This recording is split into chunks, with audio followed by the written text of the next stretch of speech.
Political Science from Ardent Progressive School. Students, today we are going to start the second chapter of Political Science, that is Era of One-Party Dominance. Beta, in previous chapter we came to know about the partition of India after getting independence. Then we came to know about the different challenges which were faced by our Indian politicians. Then how did they try to integrate different princely states. After that, we came to know about the process of recognition of different states, where politicians had the objective to maintain unity and equality among all those people who had different diversities on different bases. They had different languages, they had different culture, tradition, they had even different languages to speak. Then ultimately we came to know that how the commission was formed by the Indian politicians for having separation of different states. Yes, after the separation of Andhra region, many other states got the motivation to have the demand of separation of their state on the basis of language. Earlier, the Indian politicians, they thought, not only Indian politicians, even other common people, they also thought that it could be dangerous for the unity and integrity of country India if all the states would have the demand of separate state. Then might be the unity of the country could get affected with it. But ultimately, gradually, when the separation of different states was there on the basis of language especially, so the people who got the chance to stay in one state, particularly on the basis of language, culture and tradition, better as a result, all the people of country India, they observed that really they got the motivation to live with unity, peace, harmony and love with it. The people who were living together with the same language, same tradition, culture, same religion even, so they had more unity in comparison of the way of thinking of the Indian politicians and many intellectuals. So all these things we understood with the help of the first chapter. Now in today's chapter, the subtopics which we have to discuss, these subtopics are challenges of building democracy. Beta, this is totally similar to the subtopic of your previous chapter. So this is necessary that we should revise here. We should repeat it here so that it will be easy for you to understand nicely. Now, challenges of building democracy. In the very first chapter of your political science book, you came to know that after getting independence better and even after partition, the Indian politicians, they started facing so many problems in the form of different challenges. According to partition, many people from Pakistan were supposed to come India. So they came India as refugees. Okay. So, and already vast population was there in country India. So the different challenges which were faced by our politicians after getting independence were to maintain and protect the unity and equality among the people along with diversities. Yes, beta. That was one of the major challenges for Indian politicians, beta. The people who were already living in country India and the people who came from Pakistan here, they had plenty of diversities on different basis, beta. They had different languages, they had different tradition, culture, they had even different religions. So it was a difficult task for Indian politicians to maintain unity and equality with protection of all those people with her. So that was the first challenge. Second, to establish democracy with perfect and equal rules and regulations. As I told you in first chapter that India, still it's a vast country. At that time also, beta, after getting independence and even after getting partition, India was a vast country where huge population was there. So it was also a kind of great challenge for Indian politicians to maintain a proper system in the country so that the country could start moving on the way of development and progress along with the development and progress of all the people who are living here. So that was also a big challenge for them, and for that they needed different rules and regulations to give a proper system to the country. So that was also the challenge. Next is to provide food, shelter and work to all the people with it. Really, our Indian politicians had the challenge of providing food, or we can say basic needs of human beings like food, shelter, even work to earn. That was also just like a challenge for our Indian politicians, beta. And really they tried well for providing all those things to all the people who were living in India already and the people who came from Pakistan here as refugees. Now second subtopic is beta, establishment of election commission and different responsibilities.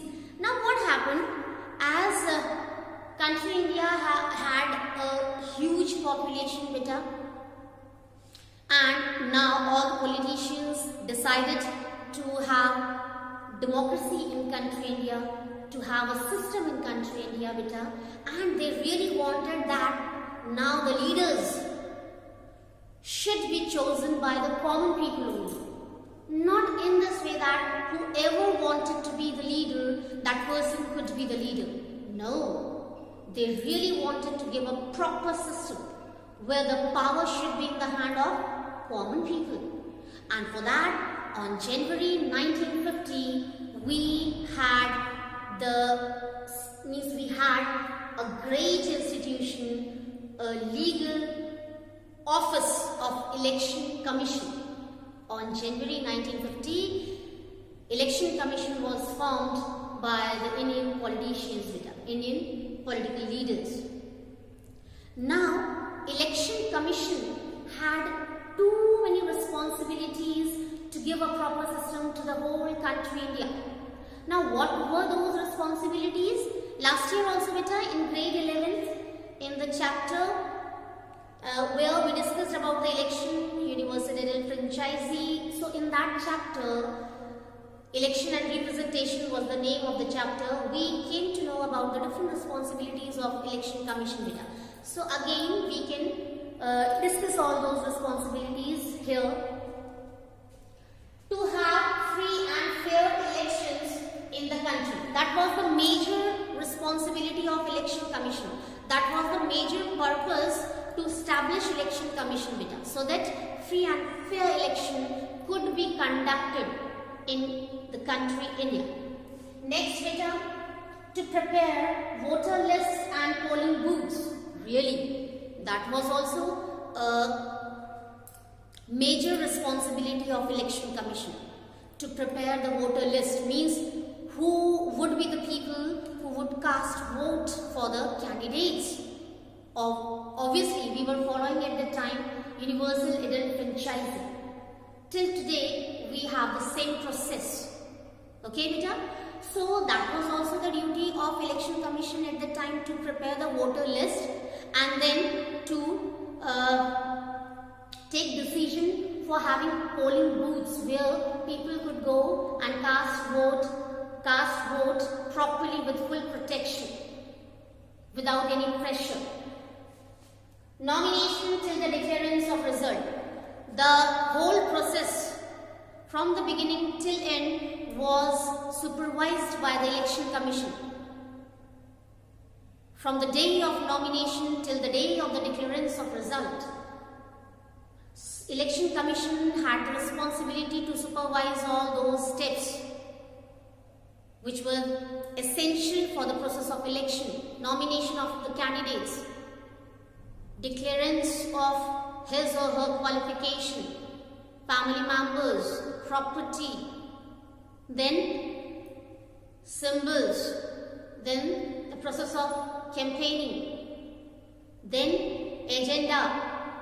Okay, means what could be done by the candidates after winning an election, and then the day for casting vote, polling booths, voter list, and at last counting of the votes plus the declarance of results.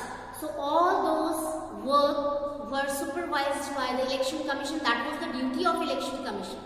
Now next is beta, to take care of protection and peace during elections. Yes, that was also mandatory for Election Commission to take care of, to give proper protection to all the people who were voters, who were supposed to go to different polling booths and cast vote.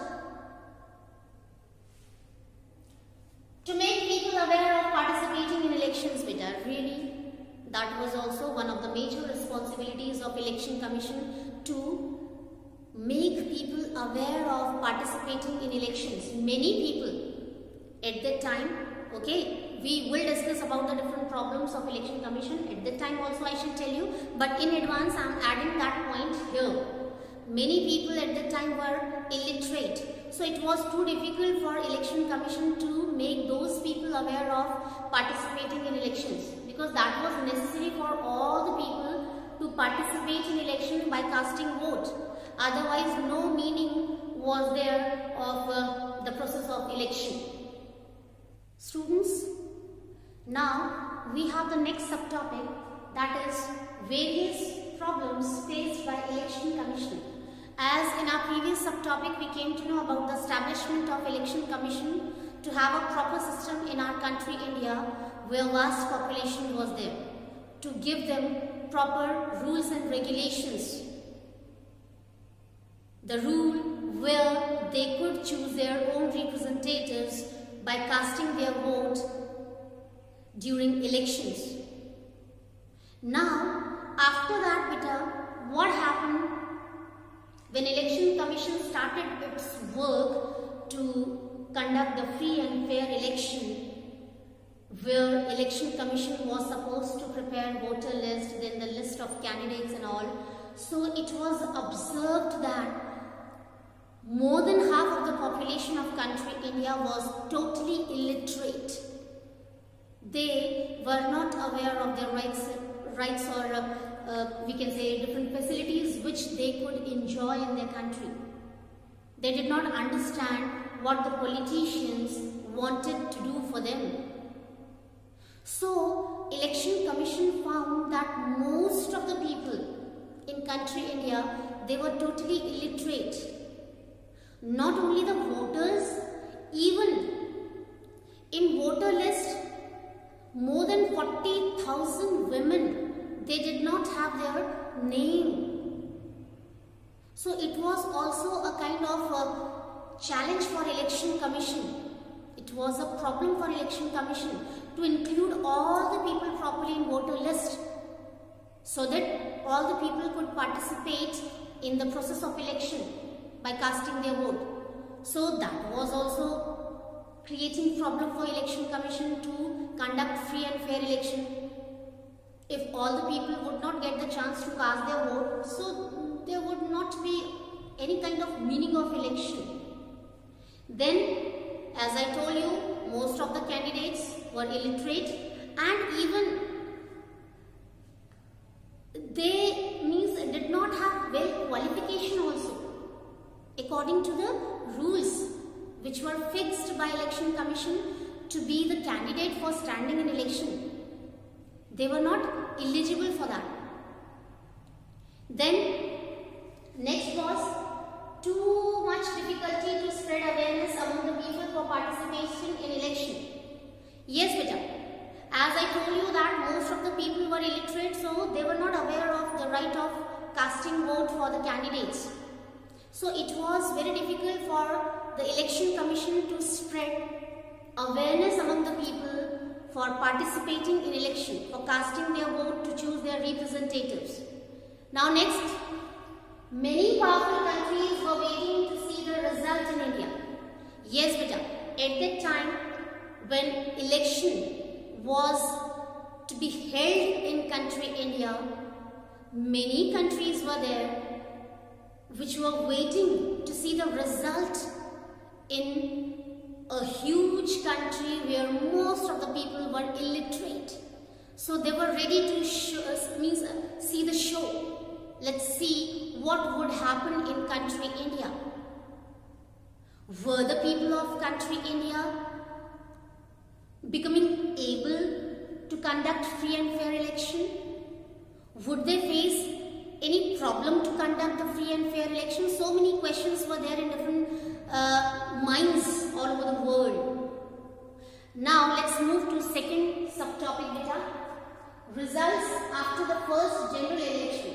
As I told you that people, they had something else in their mind, that India could not get success to conduct free and fair election because people were illiterate, even candidates were illiterate. They were not eligible to stand in election according to the rules of election commission even then. Okay, even then when result was declared by election commission, that was amazing, unbelievable. Different people all over the world, they were surprised to see one of the most wonderful free and fair elections all over the world. Almost all the people participated in election. They casted their vote to choose their representatives. They really understood about right to vote. Then Congress won perfectly with majority. Out of 489 seats, Congress won 364 seats. That was also amazing result. Candidates, they got victory properly. Most of the candidates were from Congress. Out of 489 seats, Congress won in 364 seats. That was a great result. India became the biggest democratic country all over the world. After getting that great victory in election, in the first general election, India became the biggest democratic country all over the world by conducting the free and fair election. Today's session, students, we came to know about the different challenges of the politicians to establish proper democracy in country India after getting independence. Then we came to know about the establishment of election commission to have free and fair election so that a proper system could be there in the vast country India. Then we came to know about the different problems of election commission, and at last we came to know about the result after first general election, which changed the minds of different people all over the world.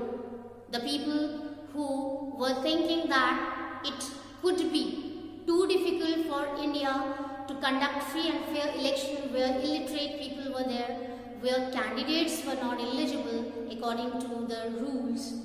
Even then, the result was amazing, and at last India became the biggest democratic country all over the world. So that's all for today's session, students. We will meet again in our new session with new subtopics. Till then, take care. Have a nice day.